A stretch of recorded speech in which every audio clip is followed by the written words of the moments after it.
Welcome to the viewers of my YouTube channel Practice with Psychic Power. Overwhelmed by the response from the viewers to my first video made in English last week. Now I am presenting the second one on the subject existence of God.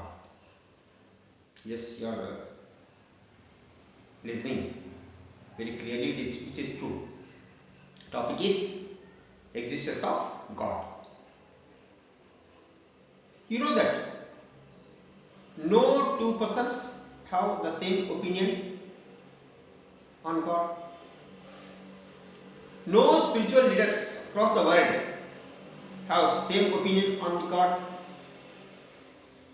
And I think no scientist has clearly stated his opinion on God. That means the topic is so complicated, sensitive and confusing. Better to say confusing. Still, people believe God. Okay. In my view, to prove the existence of God is as simple as drinking water. It's correct. Let us try to understand the topic scientifically.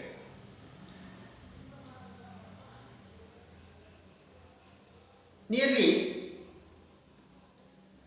450 crore years ago,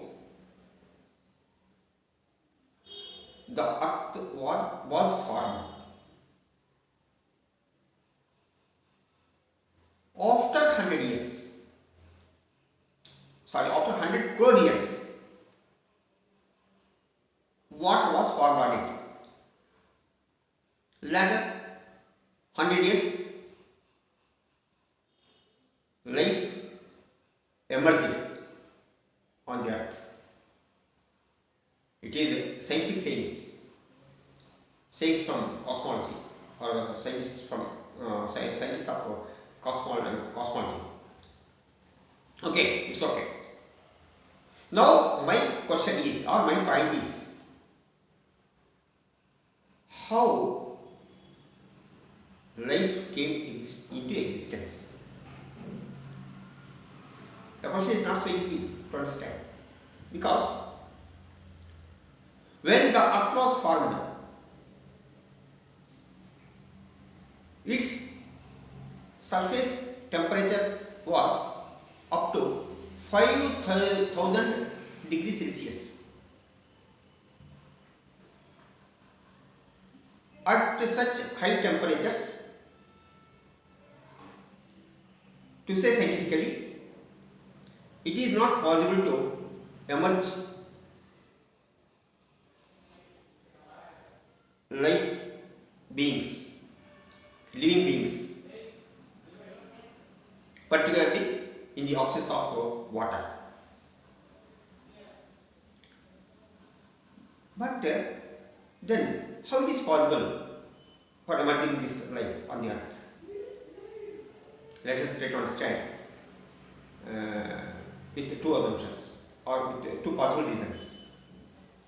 Number one, or first one is, let us assume that living beings emerge from the non-living building blocks of the cell. If this statement were true, scientists should have proved it in laboratories by placing building blocks, but so far it has not been done. Therefore, the theory or the hypothesis is not acceptable. Which hypothesis? Hypothesis or which statement?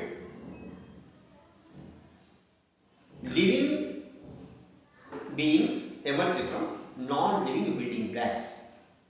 This statement is not acceptable because so far no scientist has proved it.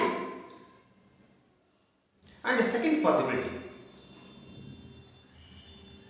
living beings emerge from the association of somewhat unknown and invisible entity with non-living building blocks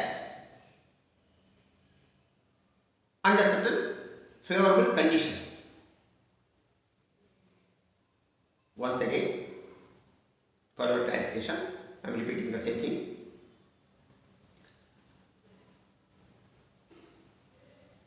Living beings emerge from the association of somewhat unknown and invisible entity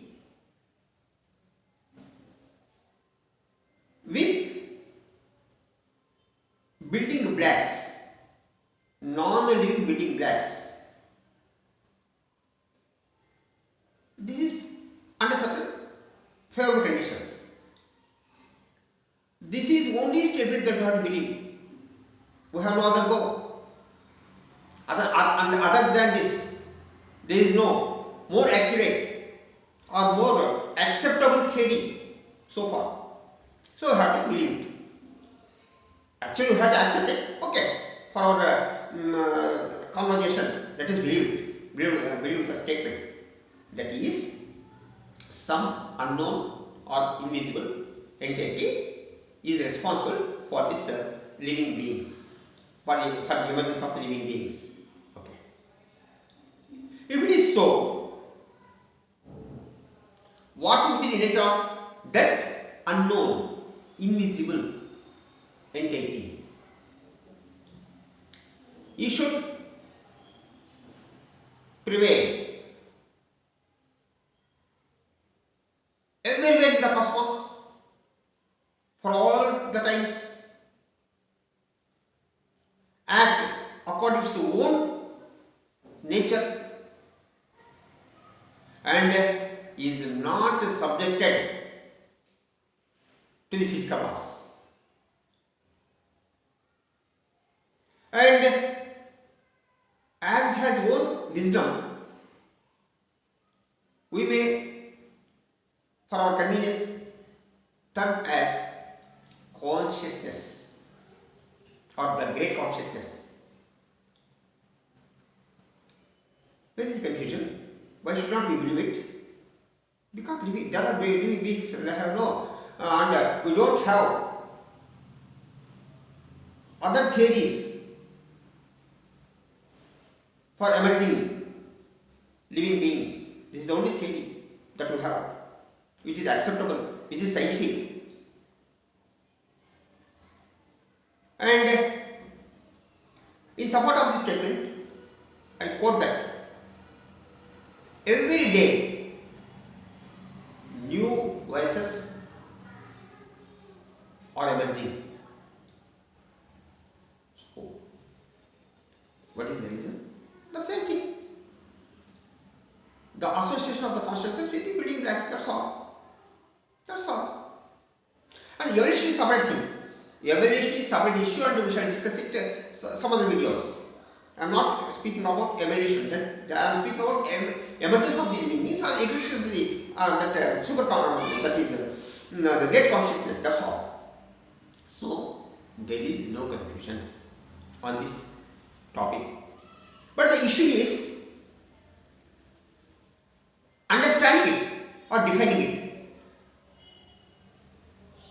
Many people have many definitions, many understandings, many confusions. So they are not coming to one opinion because it is so vast. Better to say, better to say, we cannot pursue or we cannot understand without five senses. This is the problem.